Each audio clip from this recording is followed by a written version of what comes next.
नवोदय, जय शिवराय, जय संविधान। मैं राकेश और आप देख रहे हैं हमारा यूट्यूब चैनल। और आज हम कर रहे हैं फेसबुक लाइव।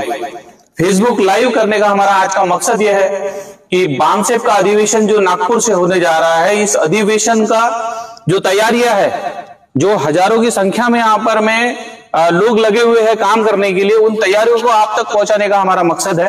तो जैसा कि आप देख रहे हैं, आज हम यहाँ पर जो कॉन्फ्रेंस हॉल बना हुआ है, इस कॉन्फ्रेंस हॉल में है और इसकी भव्यता और दिव्यता का जो अंदाजा है इसी बात से लगाया जा सकता है कि ये जो कॉन्फ्रेंस हॉल है, यही करीब 3 से 4 एकड़ का सिर्फ कॉन्फ्रेंस हॉल बना हुआ है और करीब 20 से 25,000 लोगों की बैठने की व्यवस्था यहाँ पर में की गई है। जैसा कि आप देख रहे हैं मेरे लेफ्ट हैंड साइड पर, यहाँ पर में अलग अलग राज्यों के लोग जो है वो उनके रहने की ठहरने की व्यवस्था यहाँ पर में की गई है। करीब 7 से ज्यादा डोम जो है वो इस तरफ लेफ्ट हैंड साइड में आपको दिखाई दे रहे होंगे और उसी तरह से मेरे राइट हैंड साइड पे आप देख रहे हैं तो यहाँ पर में भी करीब 4 डोम का एक बड़ा स्ट्रक्चर यहाँ पर में खड़ा किया गया है, जिसमें अलग अलग राज्यों से करीब 30 से 32 राज्यों से भारत के लोग आने की संभावना यहाँ पर बताई जा रही है, जो कि जिनकी जो संख्या है आज हजारों से ज्यादा यहाँ पर में होगी। और ये अपने आप में एक इतना बड़ा आयोजन जो यहाँ पर नागपुर में किया जा रहा है, ऐसा ही आयोजन पिछले 40 सालों से बामसेफ हर साल करता आ रहा है। बामसेफ का जो अधिवेशन है हर साल दिसंबर महीने की 24 तारीख को हमेशा से होता रहा है और जो सामाजिक जागृति का कारवा कांशीराम जी के साथ में शुरू हुआ था, वो आज बढ़ते बढ़ते यहाँ पर वामन मेश्राम साहब जी के नेतृत्व में यह कारवा इतना आगे बढ़ चुका है कि जो लगभग आपने देखा था हमारे चैनल पर कि जो ये 38 से 40 एकड़ की जो भूमि है, ये भी यहाँ पर में इस आयोजन के लिए कहीं ना कहीं कम पड़ती हुई दिखाई दे रही थी। आज यहाँ पर में हमारे साथ में विशेष अतिथि मौजूद है और यहाँ की जो तैयारियां है इसमें क्या क्या और होना बाकी है और क्या विशेष तैयारियां यहाँ पे की जाएंगी, तो हम आइए चलते हैं, मिलते हैं माननीय चौधरी विकास पटेल जी से। आपका बहुत बहुत धन्यवाद, आपने हमें समय दिया यहाँ पर में। सर, हमारे दर्शकों को बताइए कि यहाँ पर में अभी किस तरह की तैयारी अभी तक हो चुकी है और क्या क्या तैयारियां होनी बाकी है। देखिए, ये बामसेफ का 40वां राष्ट्रीय अधिवेशन होने जा रहा है और इसके साथ ही साथ जो संघर्ष करने वाली विंग है हमारी भारत मुक्ति मोर्चा, उसका भी नेशनल कन्वेंशन इसी ग्राउंड पे होगा। तो 24-25 को जो है ये बामसेफ का राष्ट्रीय अधिवेशन होगा और 26, 27 और 28 को भारत मुक्ति मोर्चा का राष्ट्रीय अधिवेशन इस ग्राउंड पर होने जा रहा है। ये नागपुर की धरती है, क्रांतिकारी धरती है। बाबा साहब डॉक्टर अम्बेडकर ने यहाँ लाखों अनुयायियों के साथ में बौद्ध धर्म की दीक्षा ली थी। तो ये क्रांतिकारी धरती है, आधुनिक भारत में परिवर्तन की महान धरती है। तो इस धरती पर ये बहुत बड़ा कन्वेंशन होने जा रहा है और उस दौर में जब देश में परिस्थितियां विपरीत है, आप देख रहे हैं कि मैक्सिमम सांसदों को निलंबित कर दिया गया है या फिर देश के अंदर लोकतंत्र और संविधान को लेकर भी सवाल खड़े किए जा रहे हैं। तो ऐसी स्थिति में ये इतना बड़ा जो बहुजनों की कॉन्फ्रेंस होने जा रही है, ये अपने आप में बहुत ज्यादा महत्वपूर्ण है। पिछले महीनों से यहाँ पर तैयारी चल रही है इस कार्यक्रम की। अभी आप जैसे आप दिखा रहे हैं कि ये जहाँ हम लोग बैठे हैं, ये कॉन्फ्रेंस हॉल है जिसमें बहुत बड़ी संख्या में लोगों को बैठने की और सुनने के पीछे, ठीक पीछे स्टेज है, उसके पीछे कंट्रोल रूम है हमारा। तो ये लोगों को सुनने की, चूंकि यहाँ सुबह 9 बजे से लेकर रात को 9 बजे तक जी सेशन चलाए जाए, क्योंकि हम लोग ये कॉन्फ्रेंस केवल मेला लगाने के लिए नहीं करते हैं, बल्कि जिन मुद्दों को मेन स्ट्रीम मीडिया के द्वारा छुपाया गया है, दबाया गया है, उन मुद्दों को यहाँ से उठाया जाता है और जब वो मुद्दे यहाँ से उठाए जाते हैं तो वो मुद्दे नेशनल इशू बनते हैं। जैसे अगर आपको याद हो तो 2009 के नेशनल कन्वेंशन में, जो कि जयपुर में हुआ था, तो हम लोगों ने वहां कास्ट सेंसस का मुद्दा उठाया। तो आज कास्ट सेंसस का मुद्दा नेशनल इशू बना हुआ है। इसी प्रकार से ईवीएम का इशू भी हम लोगों ने उठाया, तो ईवीएम का इशू भी नेशनल इशू बना हुआ है। और अभी उस पर हम लोग अगली साल 31 जनवरी को इलेक्शन कमीशन का हेडक्वार्टर भी, उस पर भी मोर्चा लेकर जाने वाले। जैसे लाखों का मोर्चा पिछली साल आरएसएस के हेडक्वार्टर पर ले जाने के लिए यहाँ लाखों लोग आए थे, उसी प्रकार का मोर्चा ईवीएम के खिलाफ में इलेक्शन कमीशन के हेडक्वार्टर भी अगले महीने 31 जनवरी को हम लोग लेके जाएंगे। सर मेरा सवाल आपसे ऐसा था कि इस बार का जो अधिवेशन है इसमें क्या खास बात होगी, क्या विशेष मुद्दों को लेकर आप ये अधिवेशन लगाया हुआ है? जो बहुजन समाज के मुद्दे हैं, एससी, एसटी, ओबीसी और माइनॉरिटीज के जो मुद्दे हैं खास तौर से, और इनके बाहर भी जो कुछ शोषित वंचित समूह के लोग हैं, उन लोगों के इशूज यहाँ से उठाए जाएंगे। क्योंकि यहाँ देश भर से लोग आते हैं, 31 राज्यों से, 563 जिलों से, 5000 तहसीलों से लोग यहाँ आने वाले हैं। हजारों जातियों के लोग यहाँ आने वाले हैं। अलग अलग धर्मों के लोग, भारत में जो धर्म माने जाते हैं उनको मानने वाले लोग भी यहाँ आने वाले हैं। तो ये अपने आप में ही एक बहुत बड़ा इसका महत्व इसलिए भी है कि हम लोग बहुजन समाज या मूल्यवासी समाज की लगातार बात करते रहते हैं, हम सब एक हैं, लेकिन उनको एक साथ कैसे किया जाए, उनके दिमाग में ये सारी चीजें कैसी डाली जाए कि हम एक हैं और एकजुट होकर के हमको लड़ाई लड़नी चाहिए। तो उसके लिए 5 दिन यहाँ एक साथ हजारों जाति के लोग रहना, खाना, सोना, कॉन्फ्रेंस सुनना, ये सारी चीजें एक साथ। अलग अलग बोली भाषा के लोग, जो क्षेत्रवाद है, भाषावाद है और जो धार्मिक ये है, तो ये सारे लोग जब एक साथ रहते हैं तो उनके अंदर देश को लेकर एक भावना, समाज को लेकर एक भावना, एक तो ये सारी भावना डेवलप होती है। दूसरा, जो मुद्दे हम यहाँ से एससी, एसटी, ओबीसी, माइनॉरिटीज के मुद्दों पर, जिसमें लगभग 55 सब्जेक्ट रखे गए हैं और 250 के करीब वक्ता उस पर अपनी बात रखने वाले हैं। तो जितने लोग यहाँ आते हैं वो वेल ट्रेंड होकर के जाते हैं, वेल इन्फॉर्म्ड होकर के जाते हैं एक एक टॉपिक पर।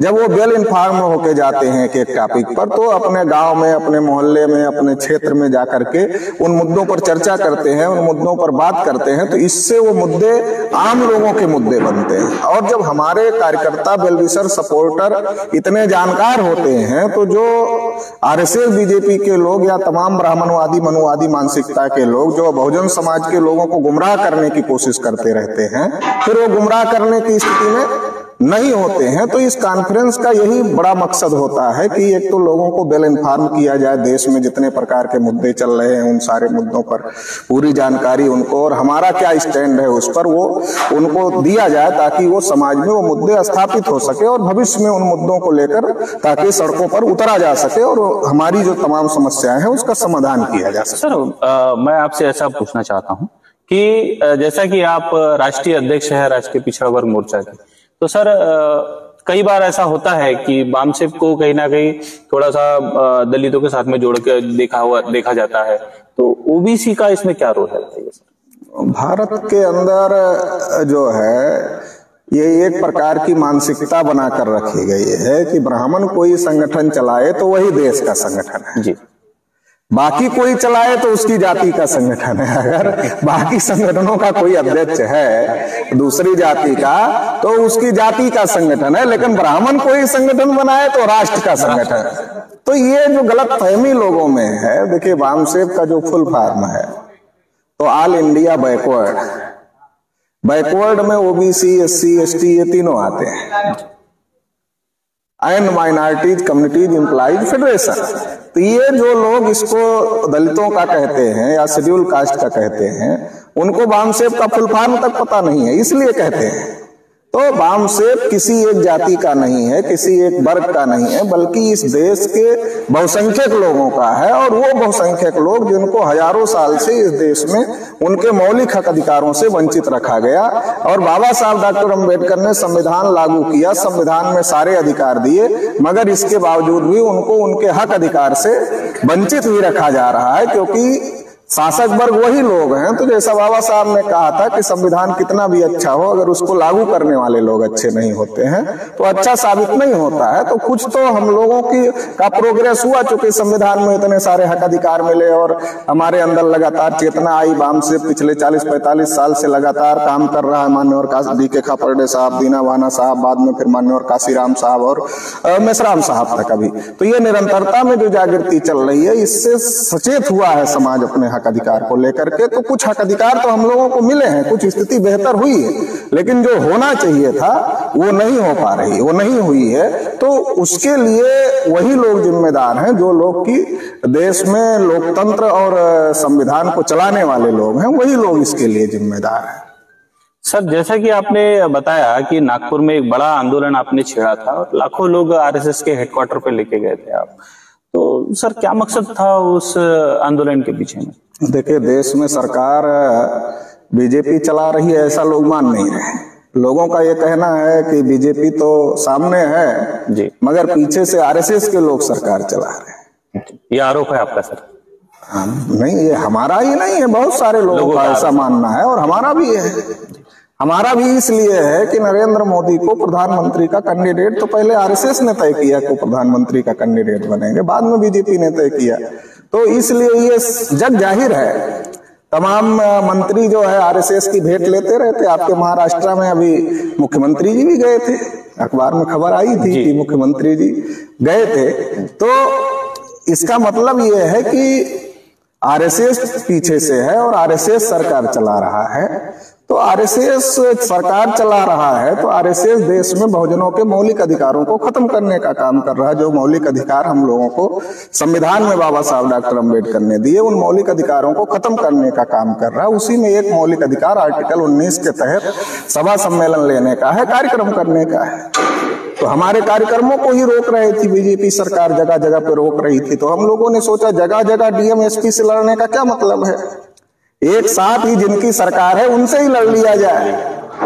तो इसलिए हम लोगों ने सोचा कि नागपुर में आरएसएस का हेडक्वार्टर है तो वहीं ही आंदोलन किया जाए। जगह जगह रोज रोज डीएम एसपी के यहाँ आंदोलन करने से कोई फायदा नहीं है। जो सरकार चलाने वाले लोग हैं वहीं अगर आंदोलन कर दिया जाए तो इस समस्या का समाधान हो जाएगा। और अभी तो देख ही रहे हम नागपुर में ही कार्यक्रम कर रहे हैं। तो सर मैं ये पूछ रहा था आपसे कि फंडिंग कहाँ से होता है? नहीं, इतना बड़ा कार्यक्रम लगा है, आज करीब हजारों की संख्या में यहाँ लोग आएंगे, इतनी व्यवस्थाएं है, जैसा कि आपने बताया, इतना सारा तामझाम यहाँ लगा हुआ है। ये फंड कहाँ से आता है सर? देखिए, हम लोगों ने इस बात को तय किया है कि हम जिनकी लड़ाई लड़ेंगे साधन संसाधन उन्हीं से लेंगे। टाटा बिरला अडानी अंबानी से ये नई बात बताने वाले नहीं है, जो आने वाले हैं उन्हीं से आप फंड ले रहे हैं। लोगों को भर के लेके आते हैं। तो हम खुले आम काउंटर लगाते हैं वहाँ, जो है वो रजिस्ट्रेशन के बगैर इधर एंट्री नहीं है। ये जो हमारा कार्यक्रम ये हमारे दर्शकों के लिए नई बात है कि जो हजारों की संख्या में लोग यहाँ आते हैं। राज्यों में 563 जिलों में 5000 तहसीलों में 15,000 ब्लॉकों में और 2.5-3 लाख गांवों में जो हमारा संगठन है, वहां से फंडिंग का कार्यक्रम हमारा चल रहा है। लोग कैंपेनिंग कर रहे हैं अपने अपने इलाके में। लोग अपने इलाके के जो बहुजन समाज के लोग हैं उनसे मिल रहे हैं और उनको ये कह रहे हैं कि हम इतना बड़ा कार्यक्रम करने जा रहे हैं, इतना बड़ा आंदोलन चला रहे हैं, तो हमें सहयोग करो। तो लोग फंडिंग इकट्ठा कर रही है। हमारी हर यूनिट जो है बहुजन समाज के लोगों से फंड इकट्ठा कर रही है। और यहाँ आकर लोग अपना व्यक्तिगत भी, क्योंकि बाबा साहब ने कहा कि फोकट में मान सम्मान नहीं मिलता है, मुफ्त में मान सम्मान नहीं मिलता है। आज सारी बातें मुफ्त की हो रही है, क्योंकि जो हमारा दुश्मन है वो हमारे समाज को मुफ्तखोर बनाना चाहता है। हम अपने समाज को स्वाभिमानी बनाना चाहते हैं। इसलिए गरीब से गरीब आदमी को भी कहा कम से कम 1 रुपया दो। 1 रुपए में आजादी का अभियान हम लोगों ने चला कर रखा है कि जो गरीब से गरीब आदमी है वो भी कम से कम हमको 1 रुपया दे पर डे का। तो साल का 365 रुपया देगा। गरीब से गरीब आदमी भी साल का 365 रुपया देगा।